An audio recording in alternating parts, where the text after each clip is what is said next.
What is going on, guys? RonMan back again, and today we're going to be taking a look at Soul Blazer for the Super Nintendo.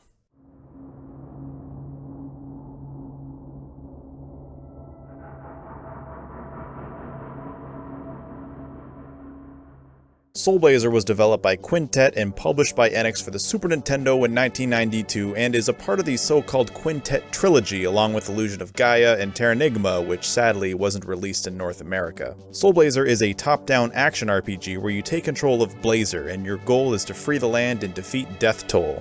You start off in a small, empty village, and the only place left to go is an underground dungeon. As you start to kill enemies, they'll reveal monster layers, and by stepping on them, you'll release something or someone back to the empty village. And this is the bulk of the gameplay here. In every area of the game, this is what you do. It's not bad at all, in fact I rather enjoy it, but if you were hoping for a little something more, then you might be disappointed.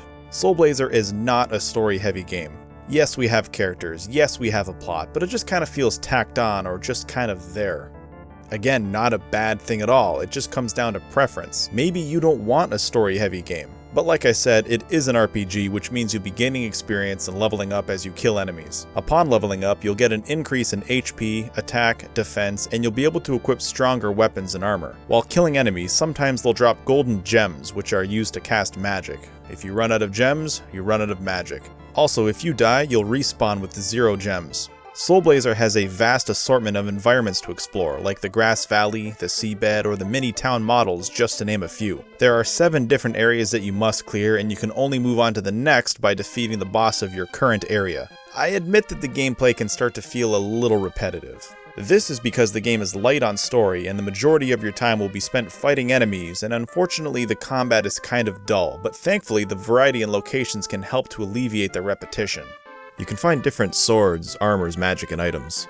Be on the lookout though, because some equipment can be missed. You can return to previous areas to search for items you weren't able to get before. For example, in the first few areas, there are enemies that you can't kill. Later on, when you get a better sword, you can return to those areas, kill the monsters, and unlock the stuff you missed. This happens quite a few times, but I like this design because it gives a reason to return to previous areas and also helps to break up the monotony. The graphics are okay, nothing special, but certainly not bad. You can tell that this is an early Super Nintendo game. While some music tracks are great, some are just forgettable. I really enjoy the music that plays while you're in town, but some of the dungeon music is just okay. The controls are, nothing special, just they're good.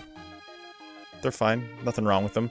B is the sword and Y is magic. You can press L or R to do what the game calls a crab walk, which allows you to face a certain direction while walking in another. Also, while crab walking, you'll hold your sword out, which causes constant but weaker damage. This can be a good strategy depending on the situation. Soul Blazer is not a hard game. The only time I had any difficulty was with certain bosses. The trick is just learning their pattern, and once you've done that, you're on easy street. So that's Soul Blazer. It's not story heavy nor very exciting. It can be a little dull at times, but if you just want to turn your brain off and listen to a podcast or whatever, this game might be for you.